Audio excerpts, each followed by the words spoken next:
Ya, Assalamualaikum warahmatullahi wabarakatuh. Selamat pagi semuanya. Waalaikumsalam warahmatullahi wabarakatuh. Selamat pagi, Nis. Oke, selamat pagi.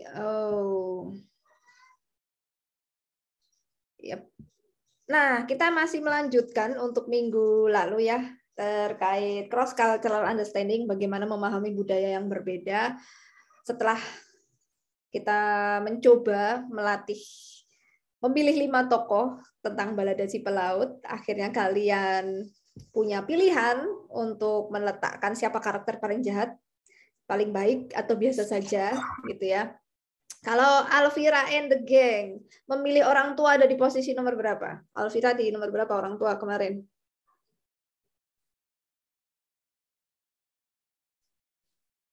Yang cukup baik, Mi. Cukup baik. Ada yang paling baik. Kalau Eriska paling baik. Yang cukup baik, kalau yang paling baik yang wanita, perempuan sih. Aku kalau saya yang orang tua itu paling baik. Oke, orang tua paling baik. Oke, cukup baik dan paling baik ya untuk gengnya Alvira. Oke, thank you. Nih, kita akan lihat kembali kenapa jadi yang paling baik. Ya, kita akan bedah bahwa ternyata kalian punya value atau punya nilai, pingin sebuah independensi berpikir, atau kalian menginginkan sebuah teritori mengerjakan sesuatu. Jadi mungkin kalian nanti kalau di-treat di pekerjaan diberikan sebuah nasihat dan tata aturan yang ketat, strict, itu kayaknya agak-agak sulit ya, bener nggak? Agak sulit beradaptasi, atau kalian suka yang freelance, yang sifatnya lebih dinamis gitu, bener nggak? Sekarang aku mau tanya, cita-citanya Alvira itu mau kerja di PT asing, nasional Indonesia, BUMN atau PNS? Alvira dulu deh. BUMN, Miss. BUMN. Kalau Bintang? Sama, Miss, BUMN. BUMN. Ini beneran nih kalian rombongan besok kerjanya juga bareng-bareng nih. Eriska ya, juga. Kan BUMN ada memiliki pemikiran yang sama gitu. Sama. Tapi kalau saya pengen di Eriska pengen di mana? Di Wika. Wijaya Karya. Yang beton itu loh, Miss. Wika, Miss. Wika. BUMN, ya, BUMN, ya, itu adik saya di situ ya, tapi jadi arsitekturnya. Gitu. Jadi mungkin kalian bisa di bagian administrasi. Nah, Wika kemarin banyak bukaan, tapi di akunting, teman-teman, akunting dan hukum untuk sainsnya. Untuk administrasi harus bisa sedikit tentang hukum, gitu ya, legal formal. Ardianata pengen di mana? Di Wika juga? Di BUMN. Di BUMN. Di bagian apa? PLTN kalau di PLTN. Ya. Emang ada PLTN?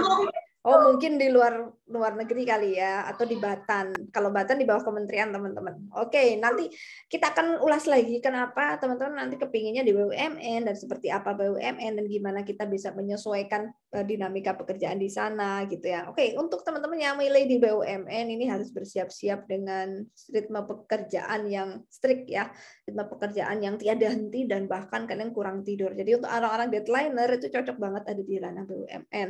Nah, untuk orang-orang ada sukanya zona nyaman, mungkin ada di kementerian yang Pemda gitu-gitu ya, mungkin di daerah gitu, itu suka banget. Tapi nggak apa-apa, kembali lagi kalian punya value nilai yang gimana. Jadi sukses atau tidak tergantung kalian punya nilai memandang sebuah kesuksesan. Buat saya sukses itu harus dinamis, Bu, harus di Jakarta.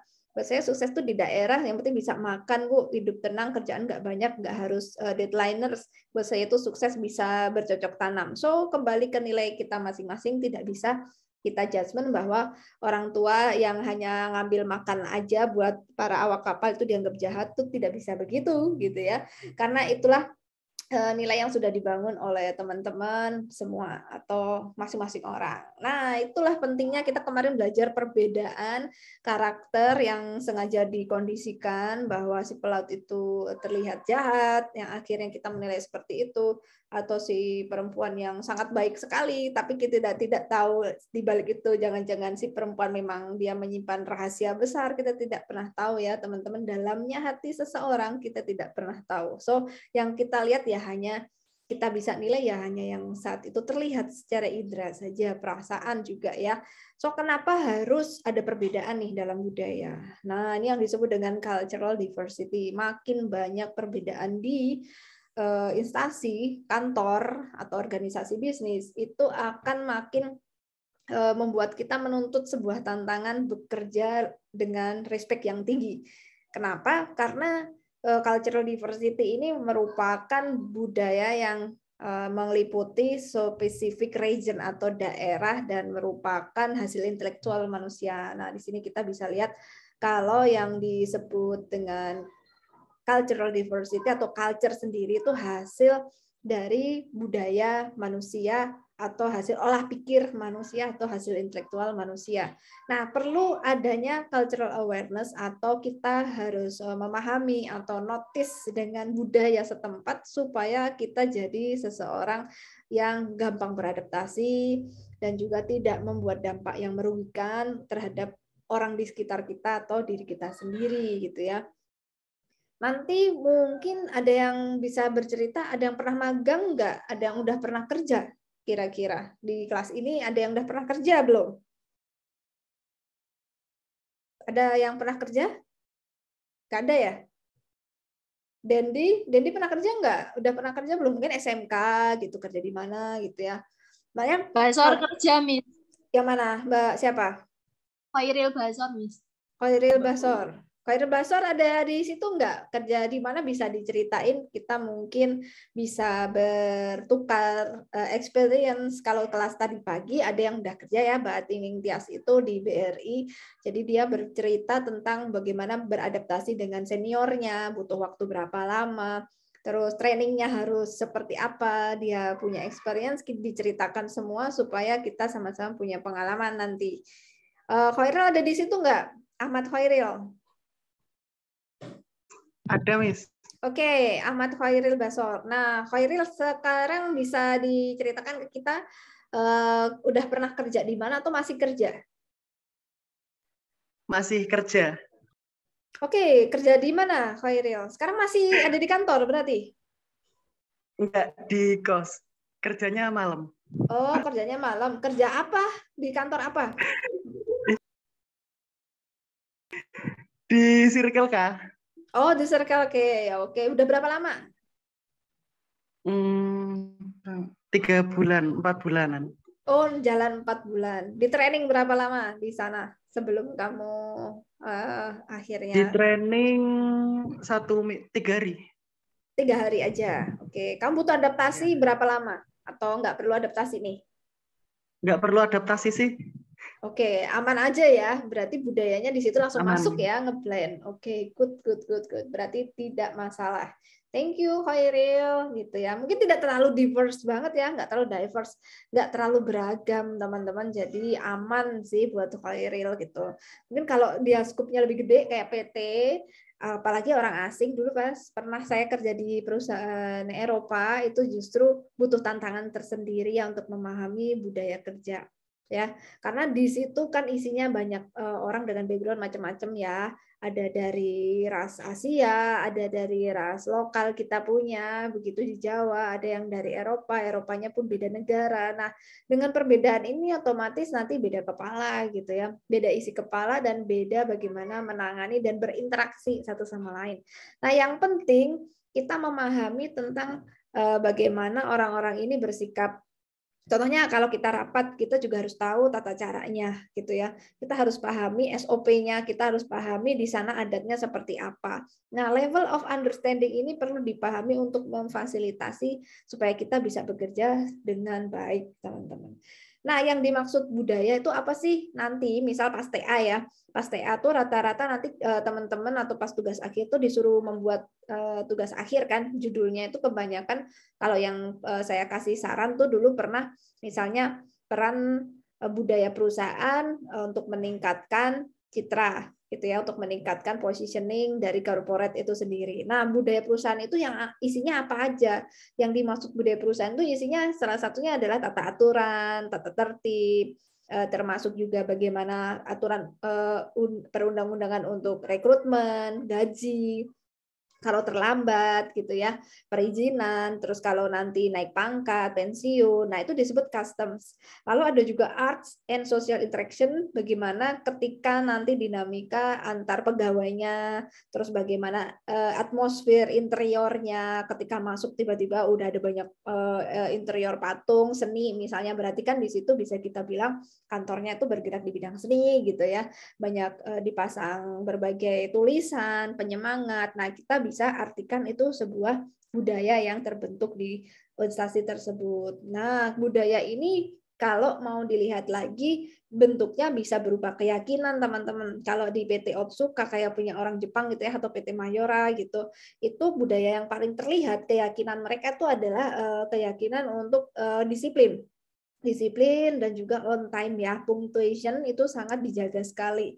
Lalu ada juga budaya itu bisa kita artikan adalah sebuah human thought and work created. Jadi ini hasil pikir manusia dan ciptaan pekerjaan olah pikir, olah rasa manusia gitu yang bekerja di tempat tersebut. Yang lebih susah tuh nanti menciptakan budaya kerja, menciptakan iklim. Kalau misal kalian jadi pengusaha itu jauh lebih berat.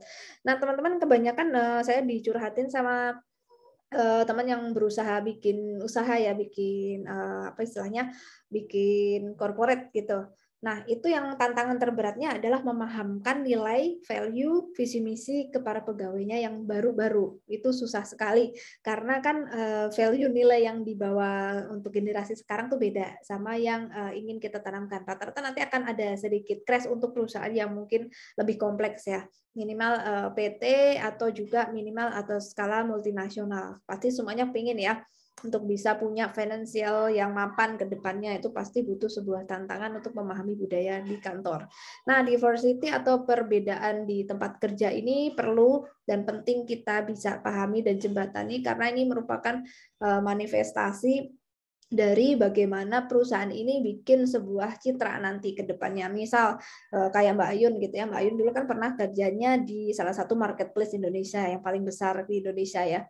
Dia bilang dalam waktu berapa bulan itu dia di pressure sekali ya, dapat pekerjaan, tekanannya luar biasa sampai malam-malam pulangnya, dan dia ditempatkan di satu divisi dengan tim leader yang cukup galak gitu ya, sangat disiplin. Nah, tetapi dalam artian disiplin di sini teman-teman ini untuk membentuk pegawai yang di bawah tim leadernya Mbak Ayun ini, dia jadi lebih disiplin karena memang terkenal bagus hasil kinerja tim leadernya ini, jadi otomatis anak buahnya jauh di pressure ya, jadi tidak boleh ada kesalahan sedikit pun, tapi memang sedikit keras. Nah, ini tujuannya adalah untuk menciptakan sebuah kedisiplinan dan ketelitian. Nanti kalau misal kalian dapat sebuah review, masukan dari Mbak Ayun, itu dia sangat detail sekali, karena itu hasil kerjanya, pengalamannya selama dulu pernah diperlakukan untuk bisa disiplin gitu, itu akan ngefek ke kita. Dan nanti bayangkan satu orang aja bisa gitu. Kalau bisa sekelompok orang di divisi tertentu, di bagian misalnya HRD-nya seperti itu, di bagian keuangannya juga disiplin, dan semua satu perusahaan disiplin, itu akan menciptakan sebuah reputasi yang baik, ya tujuan perusahaan bisa tercapai. Jadi fungsi dari budaya itu untuk menciptakan.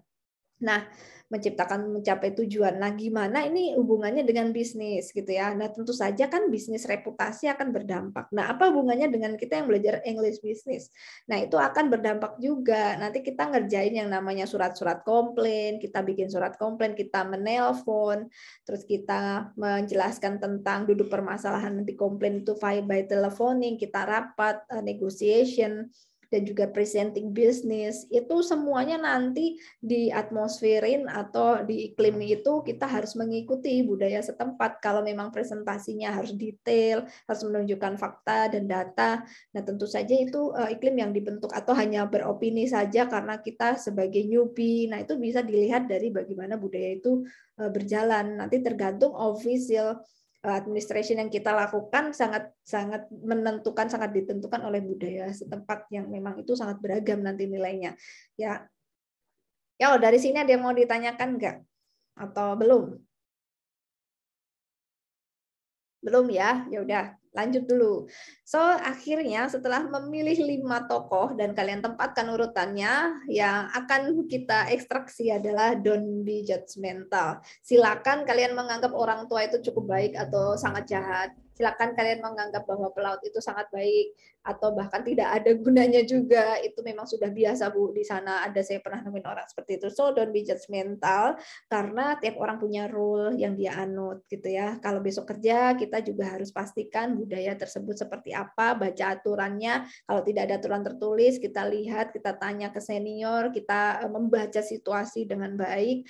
Usahakan bertanya, lagi-lagi teman saya selalu ketika diskusi menginformasikan. Susahnya saya memberitahukan karyawan baru selalu melakukan kesalahan. Apa sih salahnya? Salah ngitung, salah ngomong sama klien. Lah emangnya gimana? Kamu nggak kasih tahu? Sudah saya kasih tahu, tapi dia tuh nggak ngerti gimana caranya, dipikir sendiri. Harusnya didiskusikan dulu.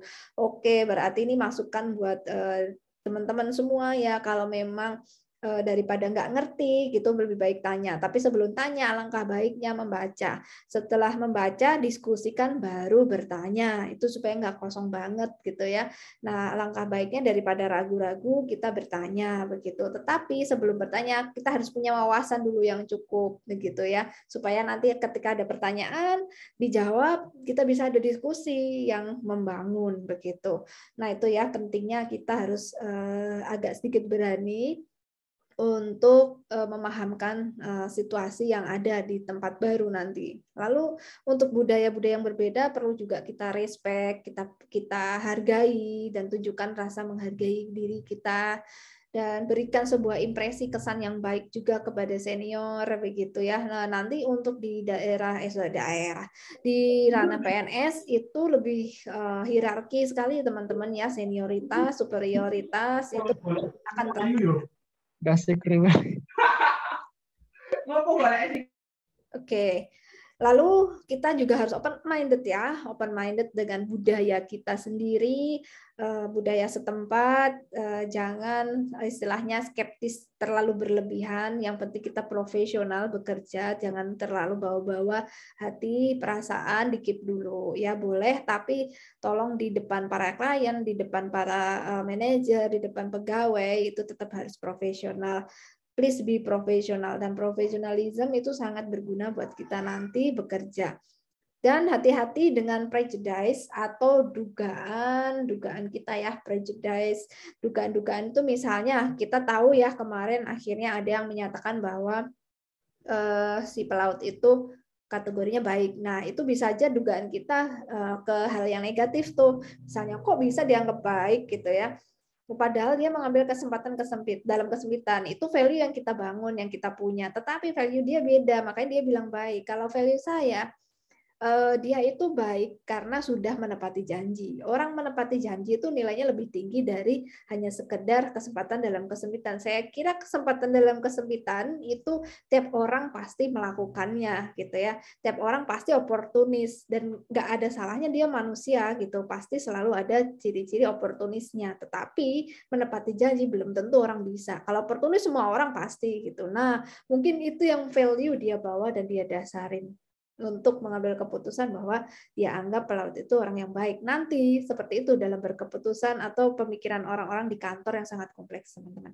So, hati-hati dan tolong sangat sopan sekali ketika nanti kalian bekerja.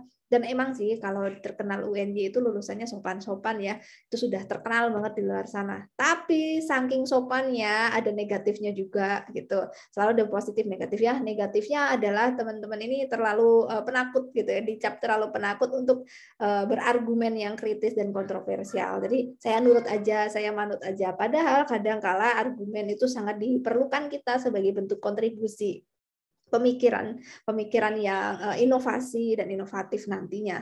Nah, kalau terlalu sopan juga lihat-lihat. Nanti kalau kalian ditarungkan di satu pekerjaan, misal di BUMN di Jakarta, wah ini anak ADP nih lulusan Jogja.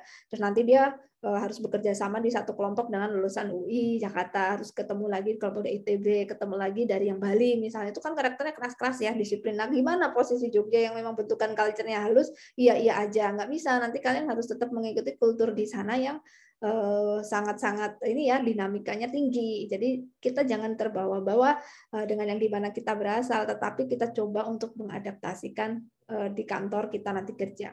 So don't stick to your own kind, atau jangan terpaku hanya satu pemikiran kita saja, atau hanya kita bertempan dengan itu aja. Besok misalnya nih Alvira sama Dianata akan kerja ya gitu kan di BUMN, tapi temannya masih Adianata aja, nanti coba bikin local friends, nanti berteman dengan senior di situ, berteman dengan yang sudah lama di situ, atau cari circle yang baru, make your circle again, create your new circle di situ. Jadi ada yang circle lama, ada circle baru. Selalu harus punya gurita. Kalau kita bilang tangan gurita kita harus banyak, karena relasi itu penting ketika nanti kita ada di kondisi-kondisi tertentu, misal mau bikin bisnis, mau cari pasangan hidup gitu kan, butuh circle yang banyak dong teman-teman. Jadi you have to create your new circle di new place, next step of your life.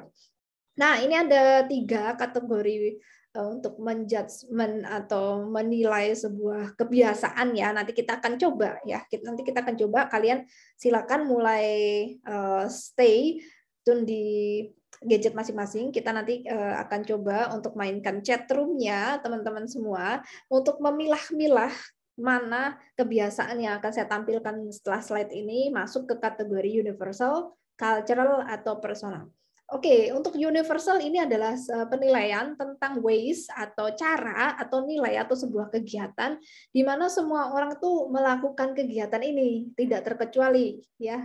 Bukan alien ya, alien nggak masuk. Universal ini adalah bumi gitu. Jadi semua orang mengakui ini dan melakukan ini, semua orang di bumi gitu. This is universal culture. Ya, universal customs, universal arts, atau kegiatan atau nilai atau value yang itu dilakukan oleh semua umat manusia. Itu universal. Nanti kita akan bawakan semua nilai, kita lihat contoh-contoh nilai, kita lihat contoh-contoh kegiatan yang ada di bumi ini yang pernah dilakukan manusia.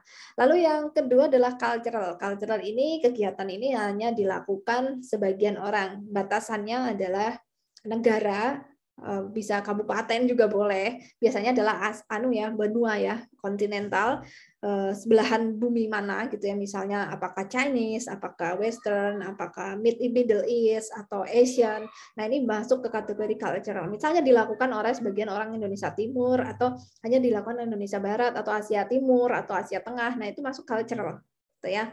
Oke, lalu yang ketiga, untuk kegiatan atau cara atau nilai yang dianut hanya satu orang atau hanya segelintir orang dan lebih kecil skupnya dibanding culture, hanya grup-grup yang langka dan itu tidak diakui di beberapa negara mungkin, tapi ada dilakukan beberapa orang saja, atau grup-grup eksklusif ya kita bilangnya, itu personal custom atau personal culture.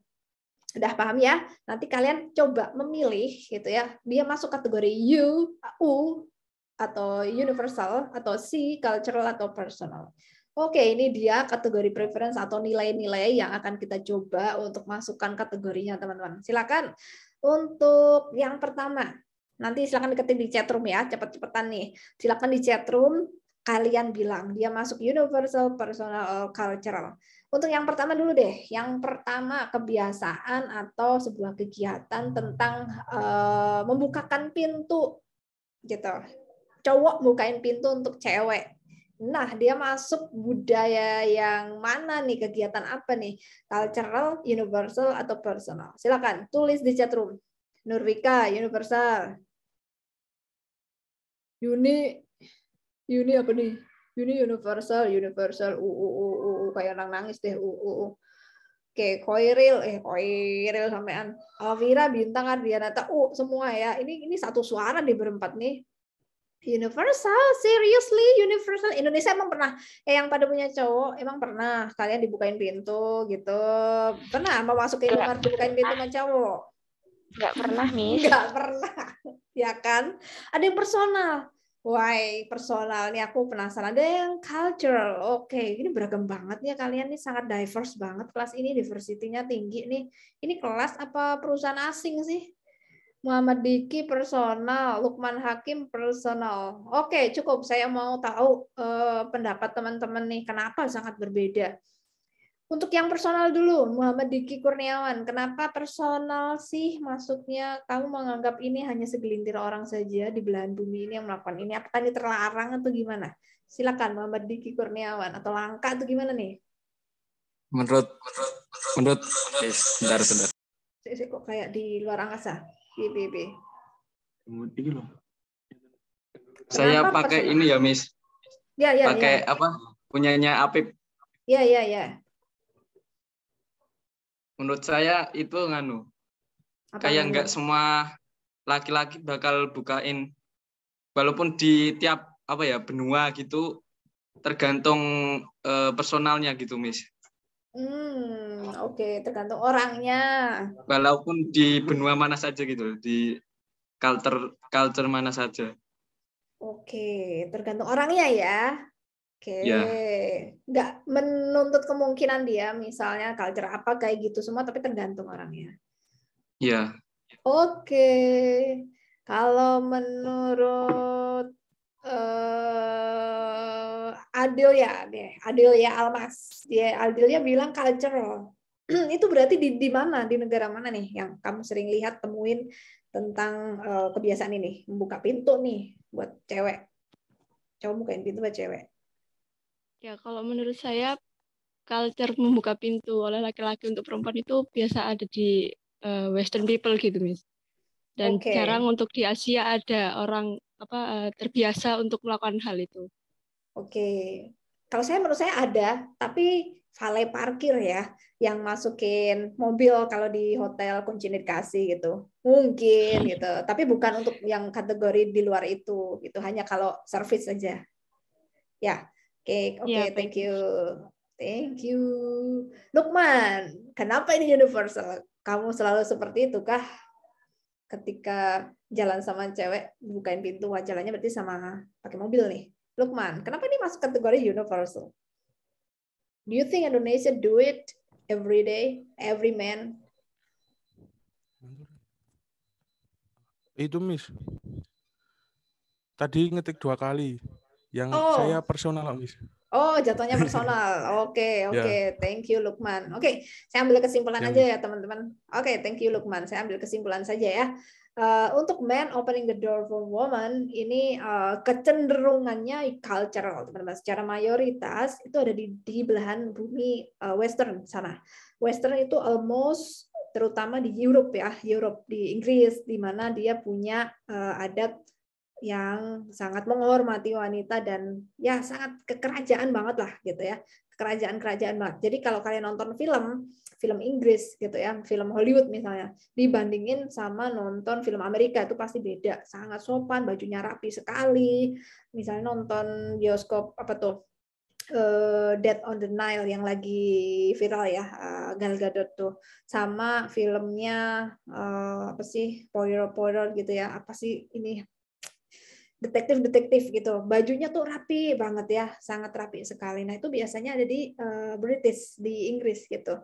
Nah betul, untuk yang cultural, thank you udah jawab. Untuk yang universal, tampaknya tidak banyak dilakukan di Asia ya, di Asian. Orang-orang Asia tidak terlalu seperti ini secara semuanya gitu ya. Jarang banget sih saya temuin di Indonesia ya, kecuali hanya servis aja sih, servis ya. Bahkan saya sering ditinggal kalau jalan sama cowok ya, ada buka pintu sendiri, tutup sendiri, bahkan kejeblas juga ditinggal gitu ya. Jarang dibukain ya, teman-teman. Nah, kalau di barat terutama western yang Inggris gitu ya, dia masuk culture. Kalau personal itu lebih kecil lagi skupnya, jauh lebih kecil banget ya, lebih kecil tuh mungkin hanya segelintir grup yang itu kita jarang dengar gitu ya, jarang dengar itu beneran nggak sih gitu, jangan-jangan ini nggak ada dan hampir nggak pernah ada, itu bisa masuk ke personal teman-teman. Oke, thank you. Ini kebiasaan yang pernah dilakukan oleh kelompok tertentu gitu maksudnya. Oke, thank you. So yang kedua kita lanjut lagi, feeling sad on death of one's mother. Merasa sedih ketika ada orang tua atau salah seorang ibu, entah ibu di keluarga siapapun gitu, keluarga teman kantor atau keluarga yang lainnya yang berkaitan dengan kantor gitu ya mungkin. Nah itu masuk ke kategori mana nih? Merasa sedih. Mungkin ada ya di belahan dunia sana yang nggak sedih ya. Style cuek. Ya, kenapa nih cuek? Ada sih, ada ya. Di belahan dunia sana bahwa kematian itu tidak perlu ditanggapi dengan kesedihan. Ada, man. Jadi kalian jangan pernah ngejudge kok enggak banget gitu sama keluarganya kayak gitu, bukan. Itu dia punya nilai bahwa ada kepergian seseorang itu artinya adalah melanjutkan perjalanan. Bukan berarti dia hilang dan meninggalkan kita, tidak. Berarti dia sudah bebas jiwanya. Tuh ada yang punya pemahaman seperti itu, teman-teman. Tapi dia masukkan nanti personal kalau pemahaman seperti itu, karena jarang sekali ya, sangat kecil dan dia tidak ada scope yang sangat besar dan seragam seperti satu tempat tertentu. Nah, sekarang masuk ke apa nih? Universal. Ada yang personal. Oke. Bisa personal, bisa universal ya. Tetapi lagi-lagi ini universal, teman-teman. Pasti sedih gitu ya. Seluruh dunia di belahan mau Asia, mau Eropa, mau Afrika, namanya juga orang meninggal gitu pasti sedih, teman-teman, universal ya. Tapi ada yang nggak sedih, tapi itu jarang gitu. Coba nanti googling. Mana sih budaya atau kelompok etnik tertentu yang langka, yang sedih, yang tidak sedih ketika keluarga terdekatnya meninggal, karena itu bagian dari budaya tidak boleh menangis. Mungkin di Korea Utara kali ya, teman-teman. Jadi kalau pemimpinnya sakit, kita harus nangisnya 11 hari. Ya itu personal banget ya, atau cultural ya. Personal, lebih ke personal. Itu yang menangisin Kim Jong Un 11 hari. Kalau kalian happy-happy dihukum gitu ya. Nah, itu masuk ke personal yang hanya orang Korea Utara aja gitu. Nah, itu dia contohnya. Oh, lanjut yang ketiga, wearing black for bereavement. Bereavement sama ya, kehilangan orang tercinta atau meninggal. Harus pakai baju warna hitam. So, dia masuk universal atau cultural. Di belahan dunia ini seluruh umat manusia kalau berkabung harus pakai hitam apa enggak? Kalau iya berarti universal. Silakan ketik lagi. Atau hanya di negara tertentu, Bu, di Asia aja misal pakai hitam semua gitu. Cultural. Oke, pakai hitam, cultural. Restu Vio. Oke, thank you. Ada sudah juga cultural. Restu Vio, kenapa pakai hitam kamu bilang cultural nih? Di mana yang pakai hitam dan mana yang nggak pakai hitam menurutmu? Restu. Kalau menurut saya itu tidak semua belahan dunia itu memakai pakaian warna hitam saat ada orang meninggal, tapi ada juga yang pakai warna putih atau bahkan pakaian warna lain gitu. Oke, ada ya. Ya, teman-teman, benar. Cultural. Ada juga ya yang nggak harus hitam. Tapi yang hitam itu kebanyakan di Eropa sih, di Barat ya. Berkabung, pemakaman, kalau kalian nonton film tuh, waktu adegan di pemakaman pasti hitam. Nggak ada kan waktu merah gitu, atau bebas gitu ya. Mungkin kita udah mulai ngikut-ngikut gitu juga ya budaya di Indonesia, tapi sebenarnya bebas kok teman-teman, nggak harus pakai warna hitam. Gitu. Itu ada maknanya sih, mereka punya nilai hitam itu artinya apa. Lalu berikutnya ada looking at a person in the eyes when talking. Jadi kalau ngomong sama orang, lagi conversation, itu harus lihat matanya. So kegiatan ini atau nilai ini masuk kategori apa nih? Kalau lihat orang, ngobrol sama orang harus lihat matanya nih. Oke, Guntur bilang universal, harus lihat mata. Kalau enggak. Semua orang di bumi kalau ngobrol harus lihat mata, gitu ya. Itu masuk universal. Atau hanya sebagian orang aja di bumi, di belahan bumi ini, yang kalau ngobrol harus lihat matanya. Atau hanya sebagian kelompok kecil, yang mungkin kelompok itu sudah jarang, gitu. Itu masuk ke personal. Itu hanya dianut orang tertentu. Personal, Bu, personal. Nah, aku mau tahu kenapa personal nih, itu Nurvika, kenapa dia personal? Ada berdua nih PP-nya nih. Lihat orang ngobrol harus lihat matanya, kenapa personal nih? Dikit banget yang kayak gini. Tidak semua orang melakukan, Miss. Jarang-jarang gitu. Jarang-jarang ya. Oke, ya. Tidak semua orang. Oke. Mungkin saya agak sedikit berikan informasi kalau di Western sana ini sangat Western minded sekali terkait cross cultural understanding, karena kan ini English business. Kita akan mempersiapkan kalian, siapa tahu kalian nanti karena udah globalisasi, udah lewat, udah era digital, pasti nanti klien tuh banyak orang asing, customer banyak orang asing, teman kita bisa jadi orang asing, tenaga ahli kita di kantor nanti banyak yang temannya orang asing. Siapa tahu kalian juga pasangan juga orang asing gitu ya, atau orang barat gitu. Nah, makanya kita belajar bahasa Inggris bisnis ini juga harus paham budayanya supaya nanti kalau kerja kita menulis surat itu harus tahu padanan kata, kalau ini untuk orang tua gimana, kalau di sini adatnya gimana. Nah, belajar seperti itu juga perlu, teman-teman. Nah, ini saya informasikan sekalian, mungkin baru atau dari yang pernah dengar ya, bahwa kalau orang Western, ya entah dia Amerika, entah Inggris, entah Eropa, manapun itu gitu ya, kalau melihat ngobrol itu memang harus lihat matanya, teman-teman. Jadi untuk yang tidak lihat mata, kalau ngobrol sama bule itu dianggap disrespectful atau tidak respect atau tidak menghargai. Beda ya. Ada juga yang di luar Western melihatnya tidak mata tapi agak sedikit menunduk dan tidak berani melihat karena dianggap melihat itu terlalu tajam ke mata, tidak sopan. Ada yang seperti itu. Itu kategori untuk yang di Asia, ya di Middle East, Timur Tengah dan Asia Timur. Rata-rata nggak terlalu melihat mata banget, jadi gonta-ganti, kadang agak sedikit menunduk. Karena kita Asia itu oligarki ada hierarkinya sekali, egaliter banget gitu. Karena dia punya power distance. Nanti saya informasikan dimensi budayanya. Kalau Asia itu power distance, sangat bergantung dengan orang yang dituakan dan punya pengaruh gitu. Nah kalau Western, mereka tuh pola pikirnya sangat independen sekali ya. Pola pikirnya sangat independen. Jadi ingin sebuah respect itu adalah memperhatikan betul-betul. Jadi nanti kalau kalian punya manajer atau kliennya orang asing, ketika diskusi harus lihat matanya, teman-teman, jangan lepas dari mata. Justru ketika lepas itu artinya Anda tidak respect. Begitu. Jadi kita pahamin sampai sejauh itu dan praktekkan sampai sejauh itu, teman-teman. Nah, tantangannya adalah ketika melihat atau menatap mata orang asing, bule terutama ya, kayak saya dulu kerja di kantor asing, orangnya isinya Eropa semua, Belgia, itu tantangannya adalah untuk bisa fokus ngomong, karena mata orang bule itu sangat indah banget ya, biru, hijau, begitu kayak lautan teduh sekali. Gimana bisa konsen ngomong, yang ngeliatin aja udah kayak terpana. Nah, itu salah satu tantangan yang gimana gitu. Nah, itu teman-teman nanti akan mengalami sendiri. Maybe someday ya. Oke, thank you. Kalau menurut saya ini adalah masuk ke cultural, teman-teman. Tapi ada juga belahan dunia sana yang tidak boleh melihat mata secara langsung karena dianggap itu orang tua, jadi jangan dipelototin atau terlalu melihat berlebihan. Tapi ada yang harus dilihat berlebihan untuk bentuk sebagai respect. Ya, justru kalau nggak lihat dianggap kita nggak respect. Nah, itu perlu kita pahami. So, lanjut, being punctual for an appointment. Punctual di sini artinya disiplin, tepat waktu, on time. Untuk appointment itu adalah bisa dikatakan meeting, janji, mengumpulkan tugas, submitting project, itu appointment. So, untuk bisa tepat waktu, disiplin mengumpulkan tugas atau disiplin ikut meeting itu masuk ke universal culture. Silakan. Sudahlah personal. Ya ampun. Restu universal. Adil ya universal. Yo. Yang lain yo. Tepat waktu itu seluruh umat manusia harus begitu. Atau ini kebiasaan yang hanya orang pribadi aja, being punctual.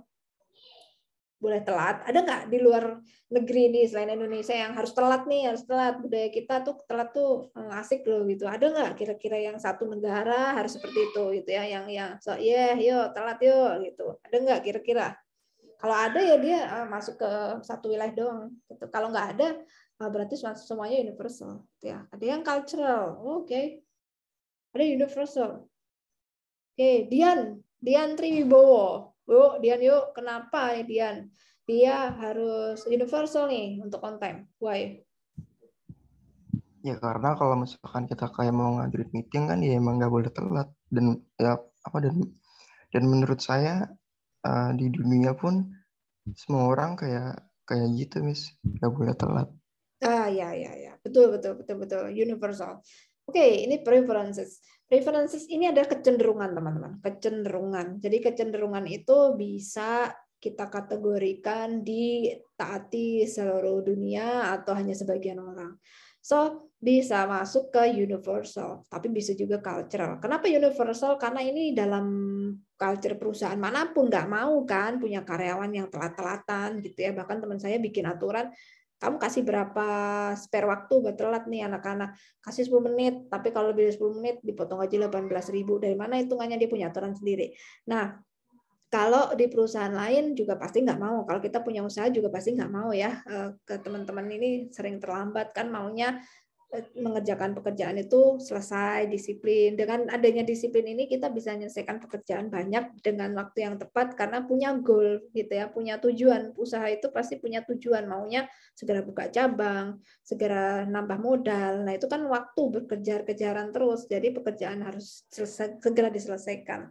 So, bisa kategorinya universal karena perusahaan manapun pasti mengharapkan kita disiplin atau kita on time begitu, bahkan kampus sekalipun ya, bahkan kalian sekalipun nanti kalau misal kalian bekerja. Terus yang cultural ini kita bisa soroti di Jepang, itu lebih strict dibandingkan belahan dunia manapun ya, enggak teman-teman? Pasti ya. Karena Jepang sendiri kalau telat sedikit aja ya udah apa yang terjadi silakan deh itu kembali ke penumpang ya.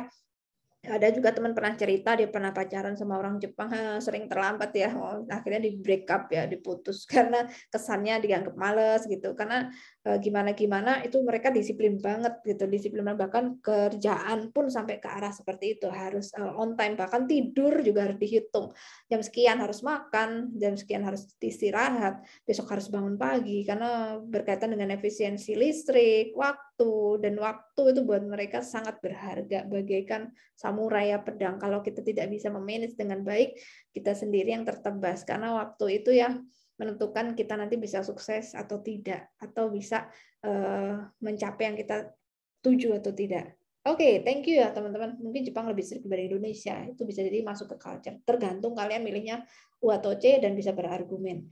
Lalu berikutnya, having liking for white lilies. Nah, ini gimana nih?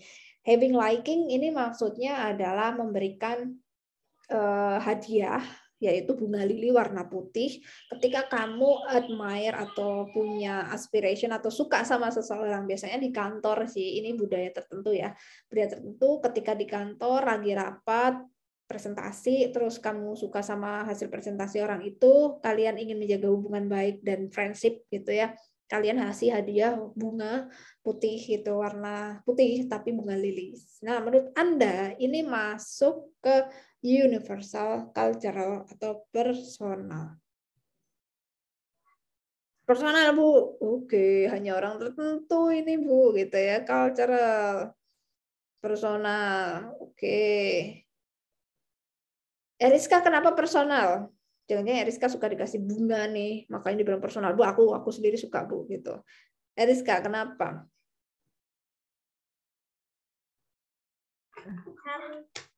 Karena itu kan sendiri-sendiri.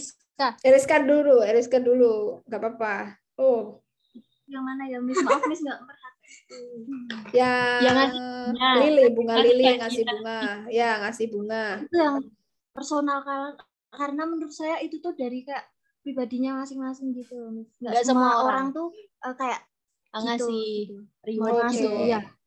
Oke, pribadi masing-masing ya, mau ngasih bunga lili, mau ngasih mawar, bunga bakung gitu ya, jangan bunga bakung ya, bunga bakung tuh di negara tertentu artinya orang itu berkabung, meninggal, diharapkan dia pergi dari situ ya, diharapkan resign, bunga bakung. Oke, thank you, afirmasi pernyataan Mbak Eriska.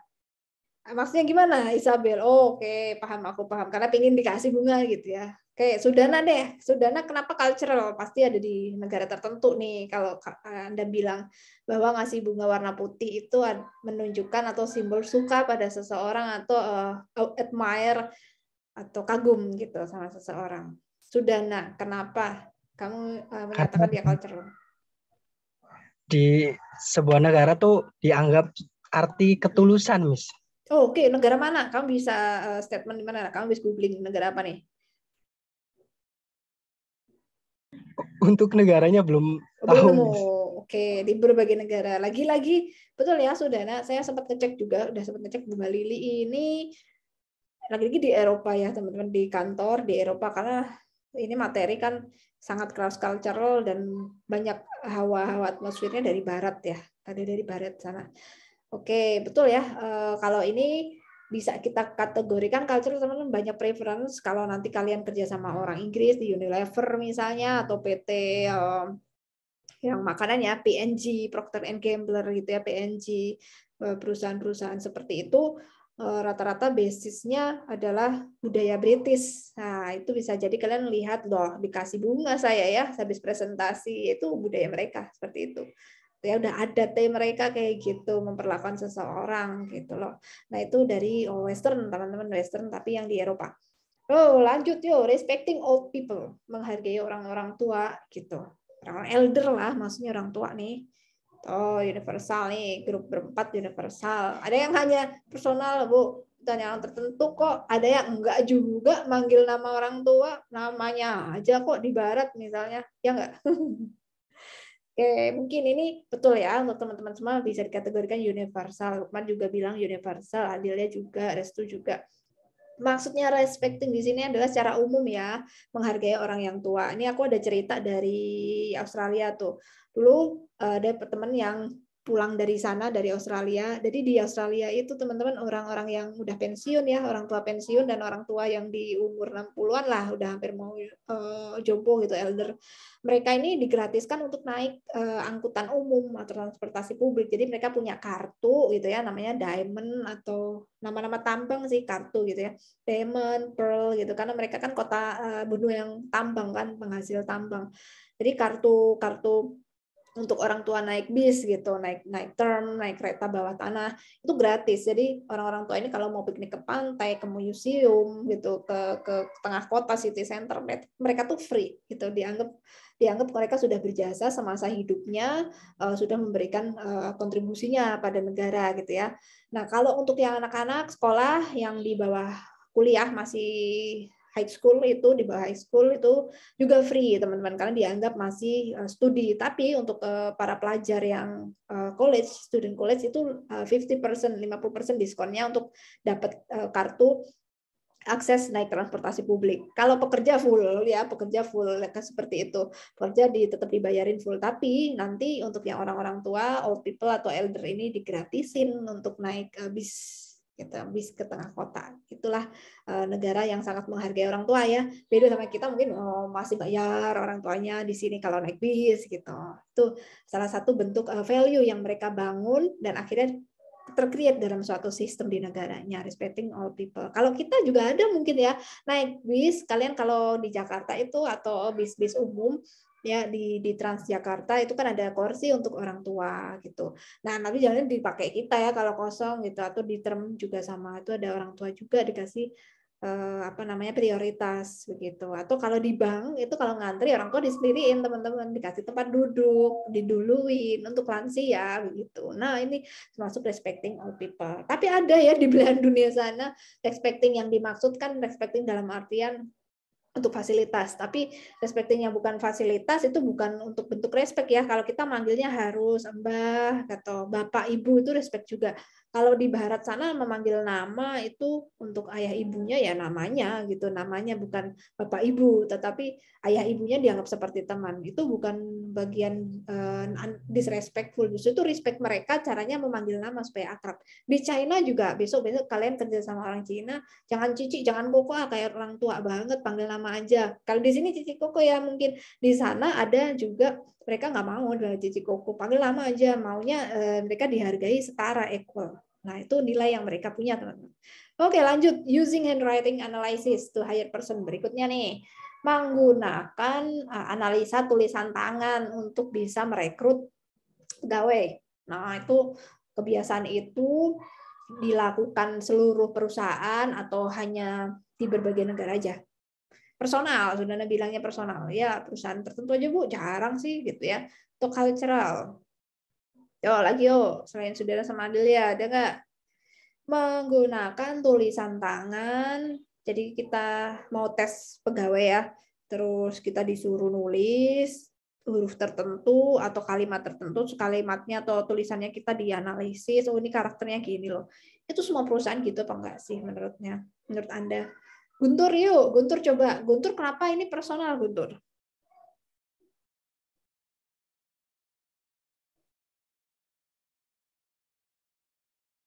Guntur di situ kah? Guntur? Aduh nih Guntur, kena Guntur nih, jangan-jangan ya. Oke, kenapa personal? Saya penasaran nih. Agak susah ya. Halo. Halo, Guntur. Kenapa nih menggunakan tulisan tangan analisis untuk meng-hire pegawai nih? Itu masuk ke kategori kebiasaan yang hanya orang tertentu lakukan. Kenapa? Karena di belahan dunia ini tuh nggak semua orang tuh bisa menganalisis lewat tulisan. Oke. Mungkin di Indonesia juga jarang ya? Iya, soalnya kan susah. Oke. Betul. Thank you, Guntur. Ada yang cultural juga, Adil ya. Aku mau tahu Adil ya, di negara belahan mana yang pakai analisis handwriting nih? Yang dianut seperti ini nih, kamu pernahkah mengalami ini atau ada membaca info? Adil ya, silakan. Ya baik, Miss. Untuk penilaian berdasarkan tulisan tangan ini, kalau dari pandangan saya bukan secara negara atau benua gitu, tapi lebih kecil lagi ke perusahaan gitu. Itu kan juga termasuk kayak kelompok orang gitu, Miss. Jadi ya culture di perusahaan itu memang cara merekrut mereka seperti itu dengan menilai tulisan tangan seperti itu. Oke, thank you Adelia. Berarti persepsinya Adelia adalah culture itu adalah culture dengan skup perusahaan ya. Oke.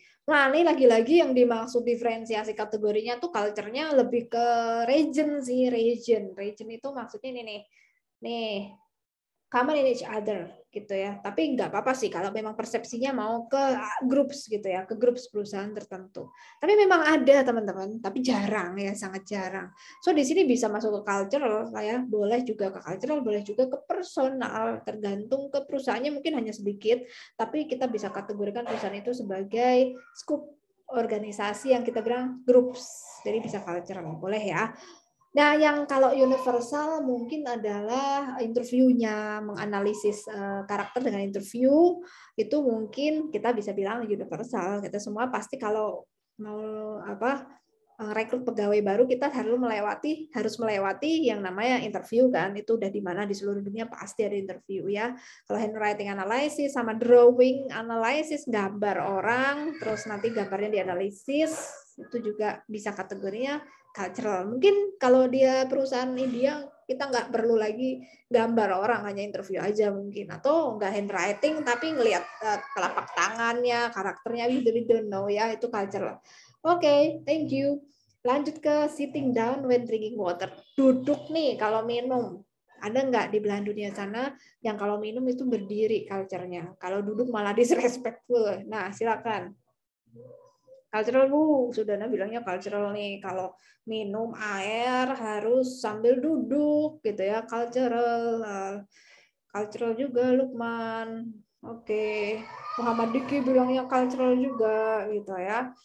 Oke, cultural karena harus ini Miss harus duduk. Kenapa harus duduk? Nggak sopan gitu ya. Oke, betul ya teman-teman, cultural karena nggak mungkin universal sih. Pasti ada dua kubu yang besar ya, boleh harus duduk atau enggak, itu bebas. Nah, kalau duduk itu kan Asia ya, culture Asia, kita harus menjaga sopan santun sampai seperti itu. Kurang bagus kesehatan, ya benar. Kenapa kurang bagus? Ada yang tahu alasannya? Sudana, kenapa kurang bagus? Taunya itu aja sih Miss, kurang bagus. Udah itu aja, tapi nggak tahu alasan kurang bagusnya. Iya. Oke. Coba tak jelasin ya teman-teman. Kurang bagus karena kalau kita makan minum berdiri, itu posisi organ kita kan itu berdiri gitu. Jadi ya otomatis makanan dan nutrisi tidak bisa terserap dengan baik dibandingkan yang duduk gitu ya. Kalau duduk kan otomatis dia tertekuk ya, organ-organ seperti usus begitu. Kalau tertekuk dia jadi menampung makanan, jadi menyerapnya maksimal. Nah, itu logikanya. Gitu ya, kalian harus cari tahu kenapa ini baik, ini enggak. Itu harus dikejar terus. Ya, harus tahu alasan-alasan di balik itu. Kalau misalnya dikatakan kurang baik, itu harus tahu apa alasan di balik itu. Reason, logiknya apa. Kalian harus kepo, gitu ya, harus kritis sampai ke arah itu. Karena nanti kalau diajak diskusi, debat, itu kalian punya data yang valid juga, gitu ya. Betul ya? Benar-benar itu untuk kesehatan. Tapi ada kalanya kesehatan tuh mungkin disampingkan dulu prioritasnya untuk di berbagai negara sana karena ada yang makan dan minumnya mungkin sambil berdiri karena lagi party, lagi apa namanya pesta gitu ya. Kalau di Solo itu kan kalau nikahan itu duduk ya teman-teman. Jadi nikahan itu kita semua duduk, tamunya terus makanannya kayak piring terbang gitu, urutan. Jadi puding dulu gitu ya. Pencuci mulut dulu, habis itu makanan beratnya, baru terakhir pudingnya. Itu di Solo duduk. Kalau mantenan di Solo adatnya kayak gitu. Kalau adat barat ya berdiri, yang sekarang terjadi itu kita ngeadopsi wedding party orang bule.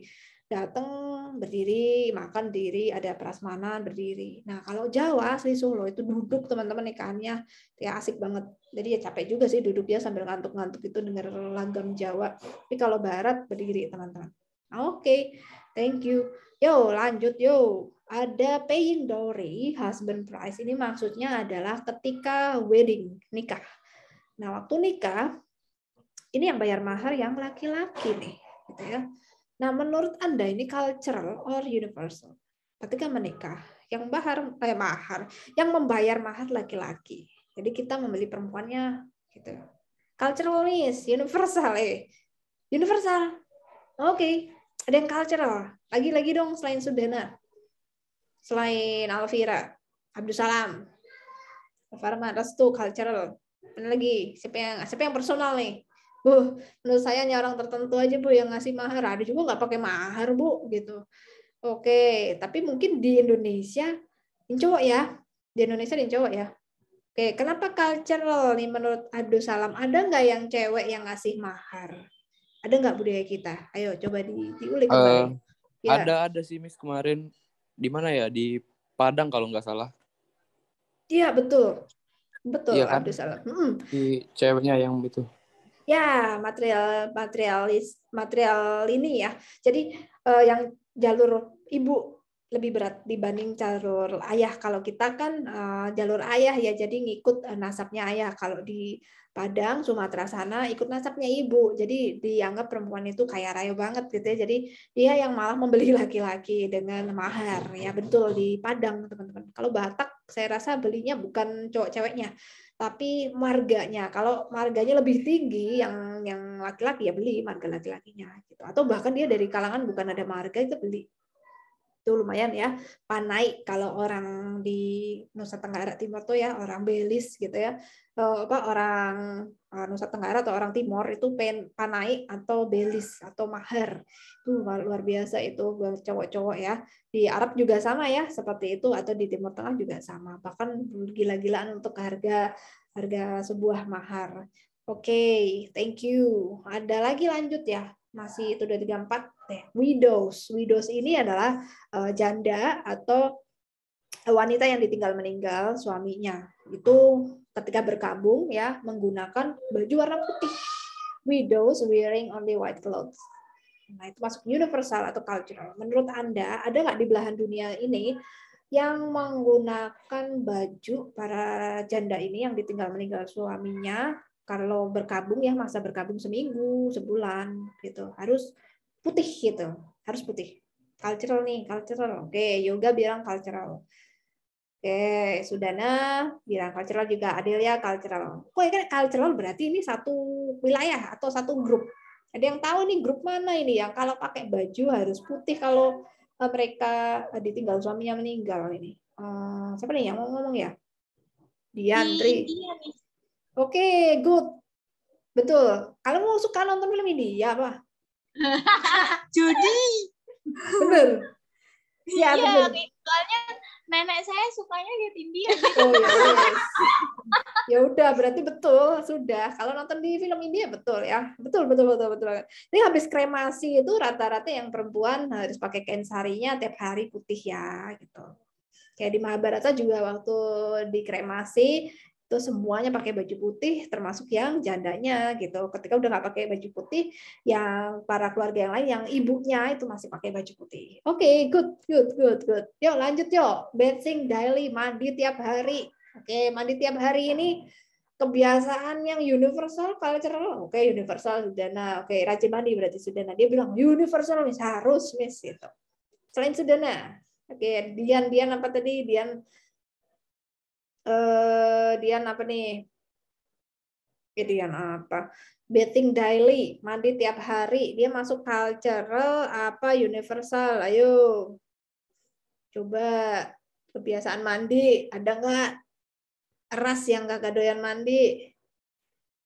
Harus dicari nih, harus tahu supaya besok pas kerja jangan kaget-kaget. Wih, bos saya nggak mandi, orang mana? Eskimo ternyata gitu ya. Harus tahu, mungkin di sana mandi itu nggak penting, yang penting tayamum mungkin ya. Kita nggak pernah tahu. Personal, WD, Muhammad Abdussalam personal, Adilnya juga personal nih gimana nih pada personal. Menurut saya mandi nggak mandi terserah orangnya Bu. Muhammad Abdussalam dong, penasaran kenapa personal sih nggak harus mandi tiap hari gitu? Kenapa nih hanya orang tertentu yang mandi? Kan apa kalau misal kita nggak ada kegiatan kan di rumah doang, ya nggak perlu mandi lah. Kalau mau keluar baru mandi. Oke. Sama itu Miss. Kalau suka nonton film zaman dulu itu orang-orang bangsa Viking loh, jarang mandi Miss mereka. Iya, zaman dulu tapi perang ya, atau Iya. bahkan si ini nih, Jack Sparrow gak mandi kan dia di laut. Nah, iya betul.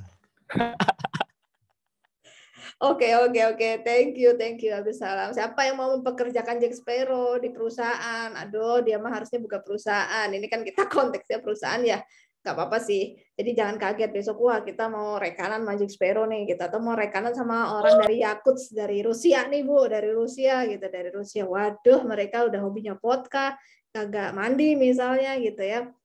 Nah, itu jangan kaget ya, teman-teman. Ada yang personal. Oke, preference. Kalau yang kita berdasarkan survei ya, ternyata itu maksudnya cultural dating daily itu bukan sedikit orang yang mandi gitu loh. Jadi di sini mungkin mispersepsi nih, pada mispersepsi. Jadi ini kebiasaan mandi tiap hari itu hanya satu orang, segelintir doang, sedikit komunitas yang khusus, atau sebagian orang di belahan bumi, atau semua orang gitu aja gitu ya. Di sini maksudnya gitu. Nah, kalau personal tuh mungkin sedikit banget yang mandi tiap hari, ya kan jumlah kuantitasnya lebih banyak yang mandi kan dibanding yang enggak gitu. Apalagi zaman dulu Viking gitu.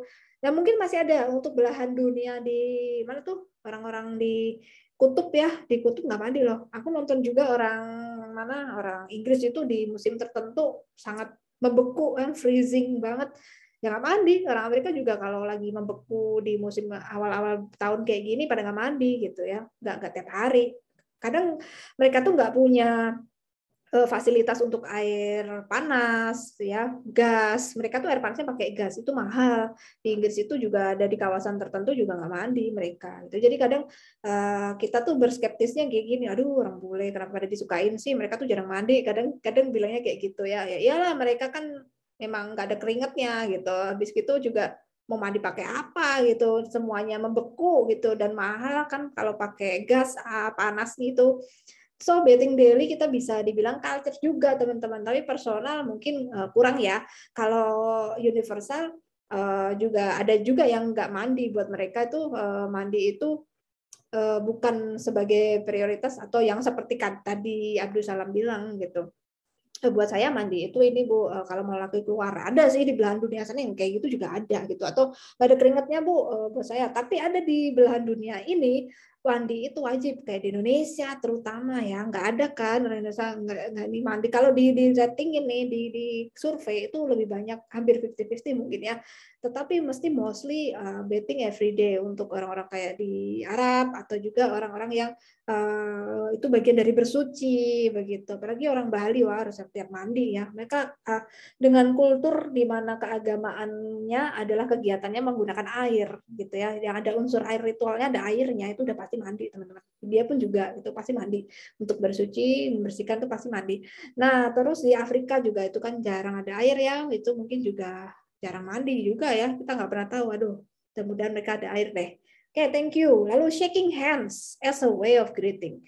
Berjabat tangan bagian dari mengucapkan salam. Apakah dia universal? Semua orang di dunia harus berjabat tangan sebagai bentuk dari greetings. Cultural Bu, Nurfika, Sudana bilang cultural juga. Oke. Cultural juga. Oke. Ada nggak yang enggak jabat tangan? Ada ya teman-teman? Ada Mi. Siapa di negara mana nggak jabat tangan? Kalau di daerah saya itu yang Pak Ustadz itu loh Miss, itu kan nggak mau berjabat tangan Miss. Oke, itu hanya satu orang loh bisa bilang kita personal gitu ya. Kalau dia grup atau satu ras bangsa baru kita bilang cultural teman-teman gitu ya. Oke, ini yang dimaksud greetings. Bisa ya kita katakan mungkin gini ya, nggak mau jabat tangan gitu begini. Atau emang greetingsnya memang begini seperti di India atau di Korea membungkuk, di Korea Jepang. Ya membungkuk Jepang betul. Jadi ini masuk cultural ya. Sebagian ada yang greetingsnya atau salamnya tuh harus jabat tangan, atau ada yang just seperti ini waving atau say hello gitu, halo, atau hanya good morning gitu. Nah kalau di salah satu suku di Nusa Tenggara ya namanya suku Sabu. Nah suku Sabu ini kalau greeting mereka tuh kayak orang berantem sih, turun dari motor gitu ya, ketemu terus habis itu mereka saling ini ya menempelkan hidung gitu ya. hidung kiri, hidung kanan gitu digesekin. Nah, itu tanda persahabatan untuk greetings orang-orang suku Sabu ya. Nggak usah ditiru ya teman-teman, karena itu berbeda, custom lokal tradisi gitu ya. Mereka juga hanya lakukan di kelompok mereka aja, bukan shaking hands, tapi saling shaking hidung gitu. Gini gitu ya, salamannya hidungnya. Nah, itu orang suku Sabu. Coba cek aja di Google ya. Saya pernah lihat sendiri, ya ampun mau berantem. Enggak, emang gitu orang sini gitu. Nah, thank you. Sekarang terakhir, makan dengan satu tangan. Waduh, ini maksudnya apa? Apakah ini personal aja gitu ya? Satu jari, sorry, bukan tangan, satu jari. Makan dengan satu jari. Wah, mungkin ini mencicipi sesuatu atau membersihkan sesuatu dengan ini ya, tangannya dibersihkan gitu. Nah, ini menurut kalian personal, cultural, atau universal? Makan dengan satu jari. Mungkin mencicipi apa gitu ya, mencicipi makanan. Boleh nggak pakai jari? Nah, silakan, jelas nih. Eating with one finger. Makan dengan satu jari.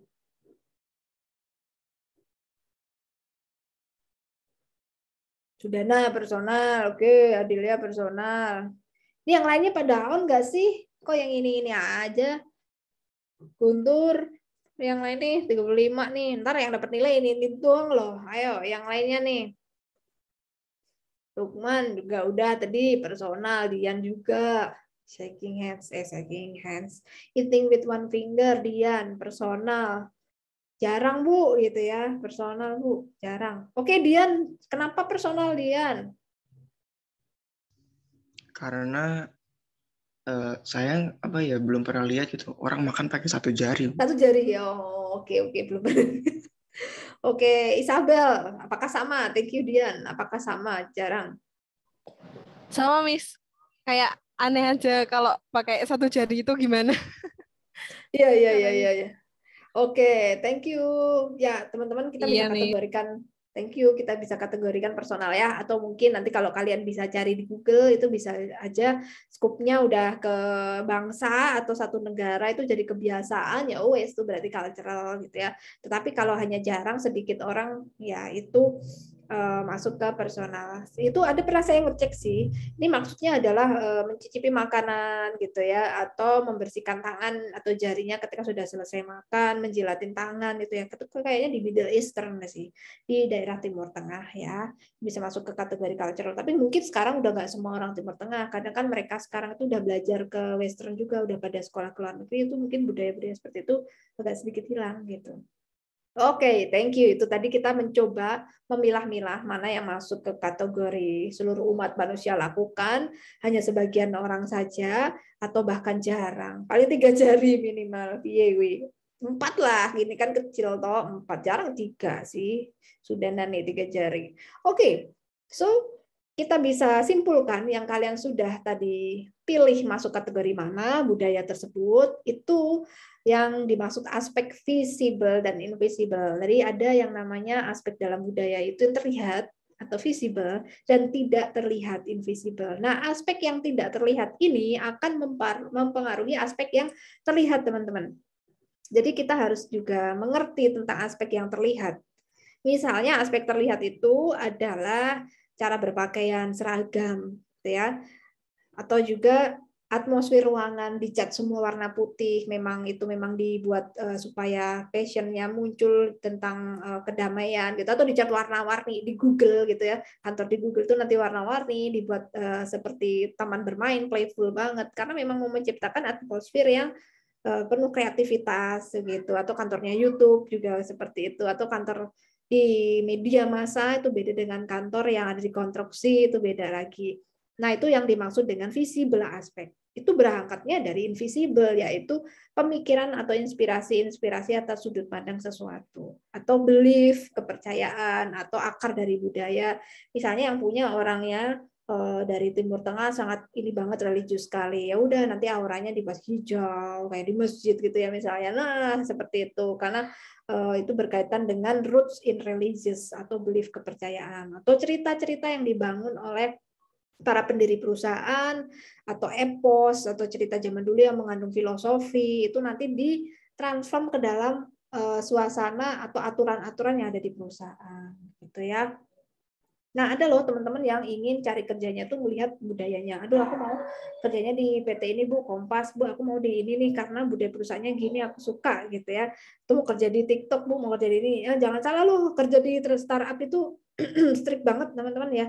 Sangat-sangat disiplin sekali, apalagi itu dia kategorinya techpreneur ya, kategori perusahaan teknologi. Perusahaan teknologi itu beda sama konstruksi, beda sama travel, tourism, itu punya visible dan invisible aspeknya really different. So kamu harus tahu banget ya, teman-teman harus ngerti banget tentang itu. Nah, ini dicampur visible dan invisible-nya. Untuk yang visible di sini yang bisa terlihat budaya, aspek-aspek dari budaya yang terlihat, misalnya lukisan. Nah, kalau misalkan yang terjadi di media atau di YouTube misalnya, di sana tiba-tiba di ruang kerjanya ada dipampang foto rambut ya, cewek rambut gitu, atau dia nggak pakai baju atau cuman pakai kemben. Nah, itu paintings yang model kayak gitu.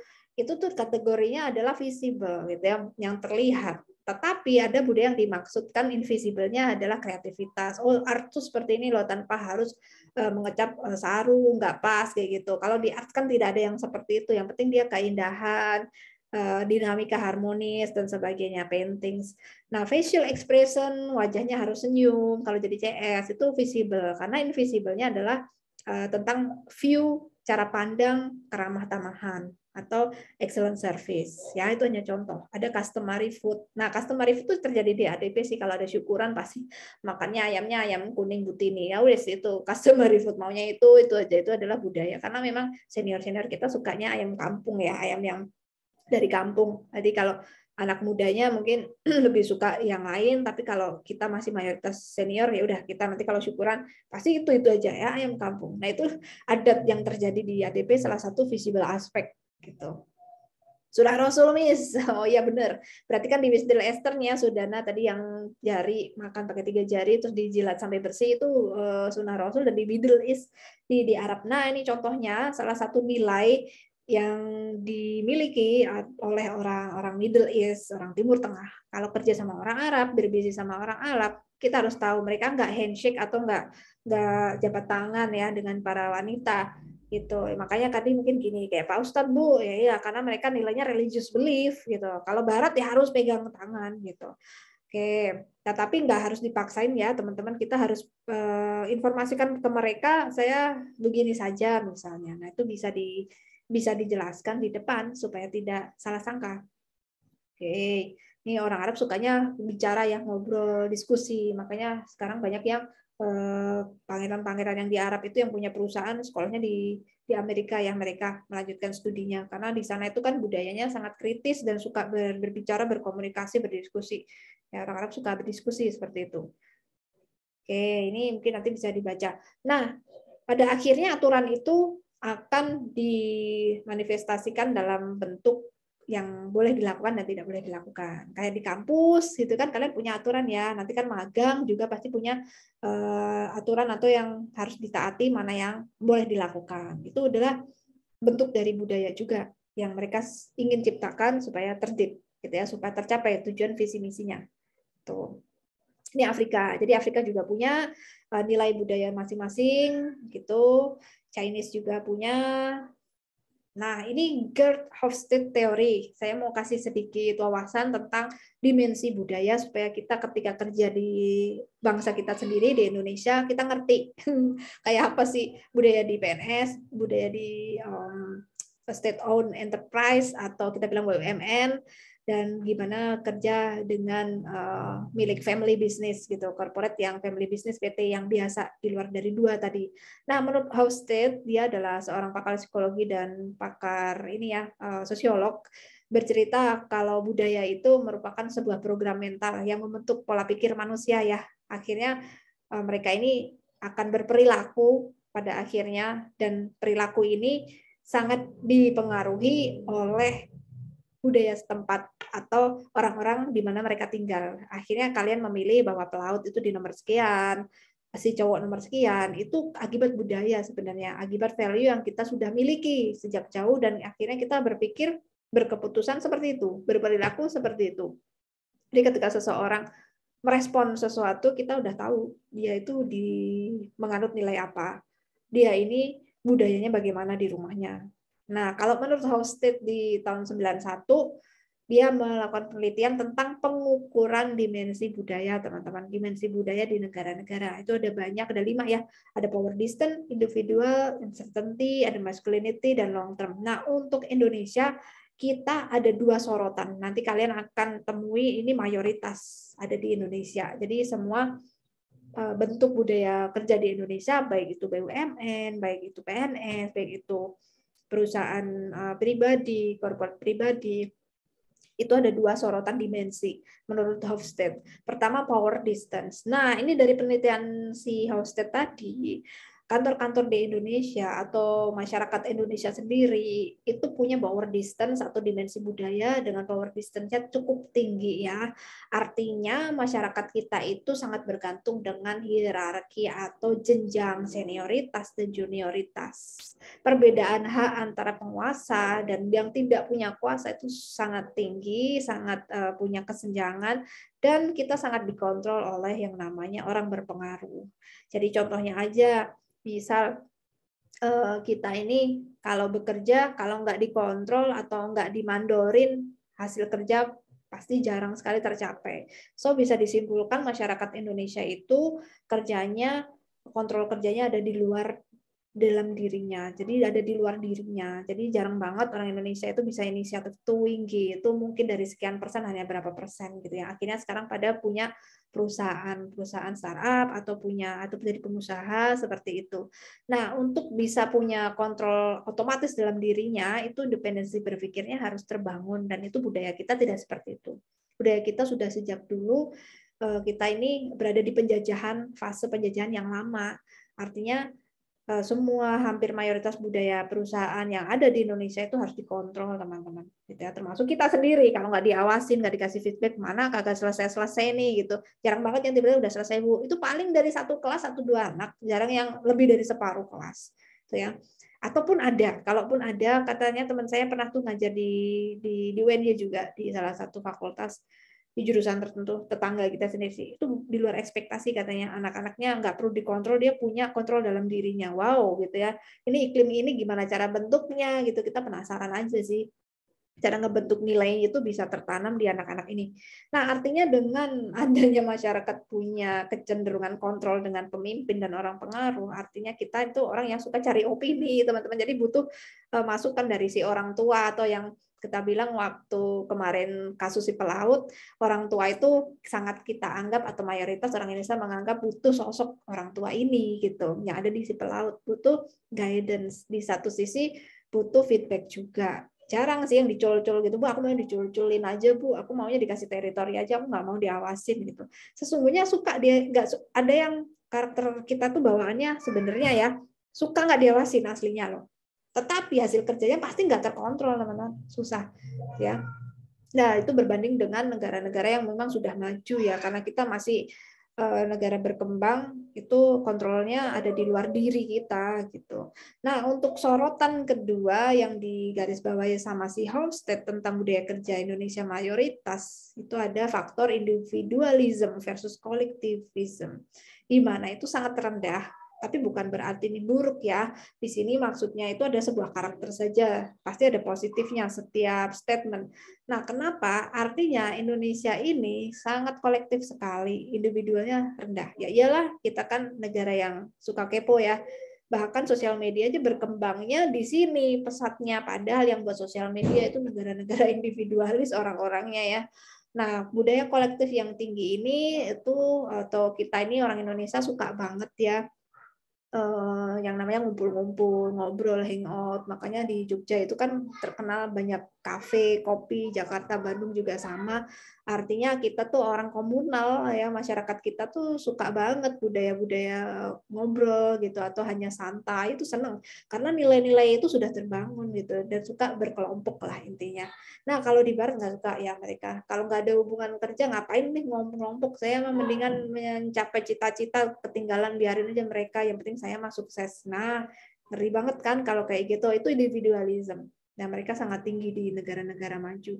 Nah, ini ada plus minusnya tentu saja. Nah, dengan adanya kolektivisme yang tinggi di Indonesia, itu mempengaruhi culture para organisasi yang ada di sini. Gitu. cenderung gampang dipengaruhi nanti teman-teman ya. Artinya itu kita kalau punya usaha itu sebenarnya gampang melakukan pendekatan. Kalau sampai kita tidak bisa mendidik para pegawai, itu mungkin ada yang salah dengan skemanya. Nah, rata-rata nanti para pengusaha ini akan mati-matian memberikan training, dan akhirnya kalian bisa diarahkan, dan dalam waktu berapa hari tidak perlu adaptasi. Begitu. Nah, ini budaya kerja. Ya, kolektivisme sangat dipengaruhi oleh nilai-nilai yang dianut oleh kelompok dan masyarakat tertentu. Gitu ya, bukan individualisme. Oke, teman-teman, itu saja hari ini yang kita akan bahas. Sudah bahas juga terkait CCU, Cross Cultural Understanding. So, ini adalah penutupnya supaya kita berlatih lagi. Sekali lagi kita harus berlatih lagi-lagi. Kalian bayar mahal kuliah ini adalah untuk mendapatkan ilmu dengan cara berlatih habis-habisan layaknya pendekar dan samurai ya. Jadi jangan pernah ini dijadikan sebuah beban. Lakukan dengan senang hati. Kalau lagi penuh, tolong dibuat tidak penuh dulu, baru nanti dikerjakan lagi. So ini ada exercise, sudah saya letakkan di Google Classroom juga aturannya. Saya akan jelaskan, tolong diperhatikan supaya nanti teman-teman mengerjakannya sesuai dengan petunjuk. Gitu. Nah, ini ada 3 pertanyaan teman-teman terkait materi, gitu ya. Ada yang mau ditanyain dulu nggak? Ada nggak? Pada hilang semua nih. Alvira nih kemana nih? Gengnya nih. Tidur lagi.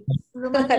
Belum ada. Belum, Miss. Oke, kalau belum ada saya lanjut dulu ya untuk menjabarkan teknisnya tentang tugas kalian. Nah, ini ada 3 pertanyaan teman-teman, dan kalian harus mencoba untuk berargumen sekali lagi di sini karena minggu depan kita sudah mulai masuk ke materi sangat administration, yaitu surat-surat atau correspondence, bisnis koresponden. Kita akan belajar menulis, gitu ya. Karena kan kemarin sudah disepakati maunya writing dulu kan, nulis dulu ya, kemampuan menulis dulu, kemampuan menulis dalam bahasa Inggris untuk pekerjaan pertama adalah nulis surat dan nulis email lah, minimal bisa 16 email bahasa Inggris gitu tentang surat-surat, jenis surat ya.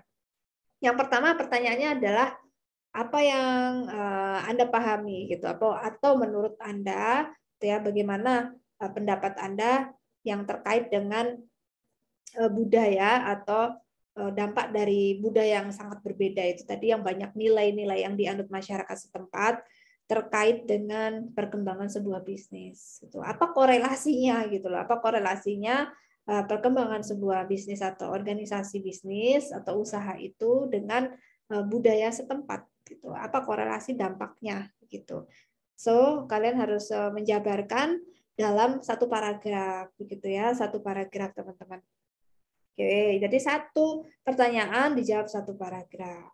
Jadi ada nanti totalnya 3 paragraf gitu. Paragraf kedua itu adalah jawaban dari pertanyaan nomor 2. Nah, pertanyaan nomor 2 adalah apa yang harus dilakukan atau strategi apa atau beberapa strategi yang bagaimana nih yang bisa atau yang bisa diimplementasikan untuk jadi sebuah kebermanfaatan gitu ya, yang menguntungkan, atau strategi apa yang menguntungkan gitu untuk menjadikan bahwa budaya yang beragam ini adalah kekuatan untuk perusahaan. Jadi kalian harus jabarkan strategi yang gimana nih bagi perusahaan ya, yang pada akhirnya jenis nilai-nilai beragam atau pegawai yang dari latar belakang berbeda ini bisa membawa sebuah kebermanfaatan bagi perusahaan gitu. Nah, ini ada teorinya teman-teman, ini teori leadership.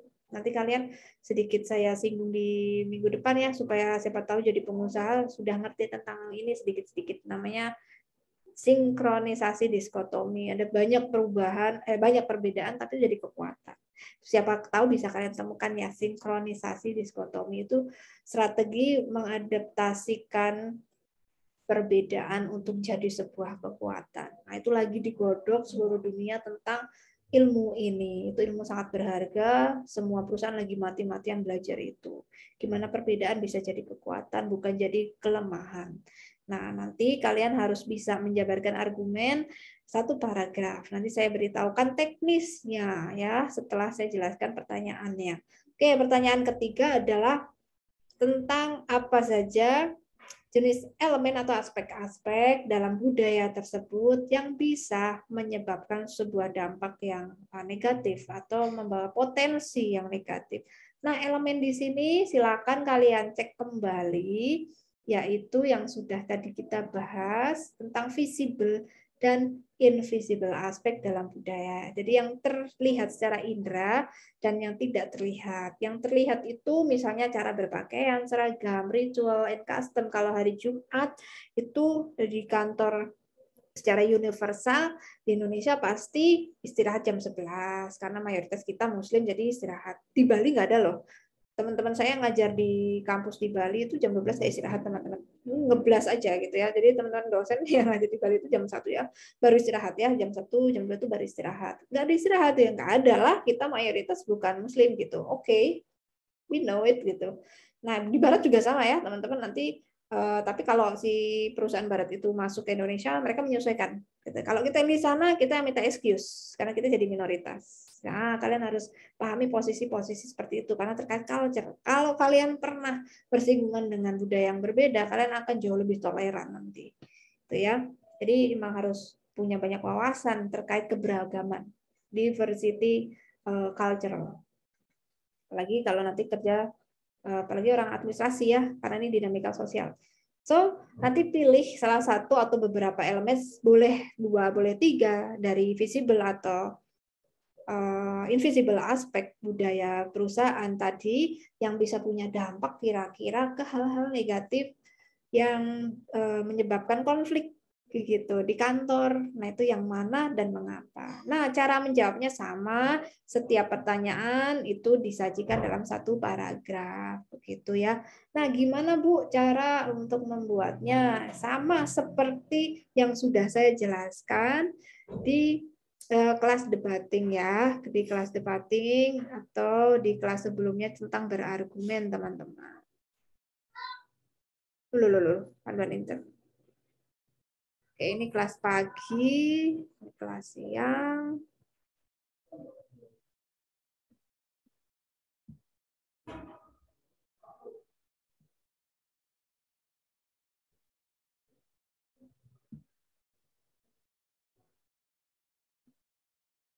Nah, ini ya. Jadi cara menjawabnya adalah seperti ini, teman-teman, gitu ya. Untuk satu paragraf di setiap menjawab satu pertanyaan mengandung 150 atau sebanyak 150 sampai 200 kata. Berarti hanya 15 baris sampai 20 baris per paragraf per soal. Tapi ada 3 alinea berarti karena ada 3 soal begitu ya. Nah, argumen Anda atau paragraf Anda itu harus mengandung 3 unsur. 1 ada teori ahli gitu ya. Pilih 1 saja. Misalnya tadi kan menjelaskan tentang visible aspek. Kalian boleh pakai teori Hofstede atau kalian boleh pakai salah satu teorinya Maslow mungkin, tentang aspek yang mana begitu. Pilih aja 1. Lalu berikan contoh nyata yang mungkin kalian temukan fenomenanya di contoh berita atau kalian alami atau kalian pernah lihat di PT mana, boleh ya. Lalu Anda simpulkan setelah Anda ada teori ahli dan contoh nyata, kalian berkesimpulan atau ada di statement posisi apakah ada setuju, tidak setuju, menurut Anda itu baik atau tidak baik. Jadi menjawabnya bukan langsung bilang, oh menurut saya itu baik, tidak baik. Nah, analisis baik tidak baik itu harus hasil dari ekstraksi atau hasil analisa teori dan contoh nyata. Itu di-compare, ahlinya bilang apa, contoh nyata bilang apa, lalu kamu simpulkan menurut persepsinya kamu. Jadi Anda semua itu berargumen berdasarkan 2 data fakta itu. Datanya adalah ahli, fakta yang kalian lihat. Baru Anda menyimpulkan baik tidak baik, jelek tidak jelek. Jadi harus seperti itu ketika berargumen, teman-teman. Menjudgment sesuatu harus scientific karena kita calon-calon bachelor S1. Berbeda sama yang mungkin bukan bachelor, pola pikirnya mungkin sedikit personal ya. Jadi emosional sekali, oh saya nggak suka. Lah kok bisa? Padahal sudut pandang teori berbeda dan kenyataannya ada yang lain loh di luar itu. Nah, itu ya bedanya.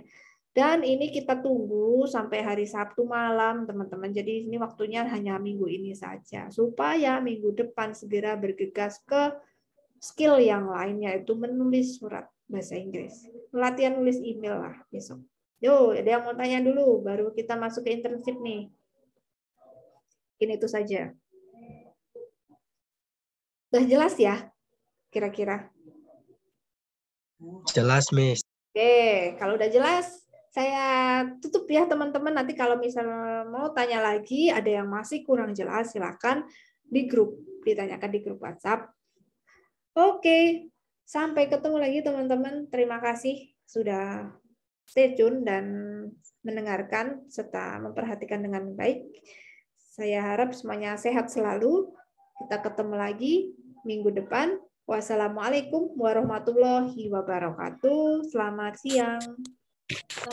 Waalaikumsalam warahmatullahi wabarakatuh. Selamat siang.